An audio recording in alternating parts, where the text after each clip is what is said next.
শুভ দুপুর বন্ধুরা তোমাদের সবাইকে। তো চলো আজকে দুপুরে মেনুগুলো তোমাদের সাথে শেয়ার করি। তো তার আগে বলি, টেবিলটা ভীষণ ভালো লাগছে আজকে। এই টেবিল ক্লথ, তারপরে ম্যাটটা পাতলাম, ভালো লাগছে, এই জন্য তোমাদের বললাম। তো সে যাই হোক, প্রথমে তো গরম গরম ভাত নিলাম, তারপরে এক টুকরো গন্ধরাজ লেবু, একটা কাঁচা লঙ্কা। আর আজকে দুপুরের মেনুতে হয়েছিল পুঁই চচ্চড়ি, চিংড়ি মাছ দিয়ে, কচুর গাঁঠি দিয়ে, আলু কুমড়ো দিয়ে পুঁই চচ্চড়ি করেছিলাম। আজকে পুঁই চচ্চড়িটা ভীষণ ভালো লেগেছিলো, অর্ধেকের বেশি ভাতটা পুঁই চচ্চড়ি দিয়ে খেয়ে নিয়েছিলাম। পুঁই চচ্চড়িতে আজকে চিংড়ি মাছের পরিমাণটা বেশি ছিল, এই জন্য মনে হয় বেশি ভালো লেগেছিলো পুঁই চচ্চড়িটা। আর মেন মেনুতে ছিল জ্যান্ত রুই মাছ, কাঁচকলা দিয়ে, আলু দিয়ে একদম পাতলা করে করেছিলাম, জিরে বাটা, আদা বাটা আর একটু টমেটো দিয়েছিলাম।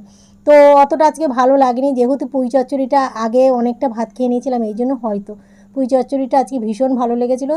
তো তোমাদের স্পেশাল করে আবার বললাম। শেষ পাতে খাওয়ার জন্য করেছি দেশি আমড়ার মিষ্টি টক। আর ঘরে এখন রোজই আম থাকছে, আমটা আজকে একটু কায়দা করে কেটেছিলাম, এই প্রথমবার কাটলাম তো ঠিক মতন হয়নি, তো সে যাই হোক সাজানোর জন্যই করেছিলাম।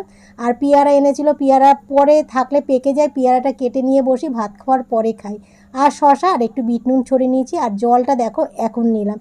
তো তোমাদের কেমন লাগলো আজকের থালাটা? আর মেন হচ্ছে আজকের টেবিলটা ভীষণ ভালো লাগছে, এই জন্য তোমাদের আবার বললাম। তো চলো কেমন লাগছে বলো একবার।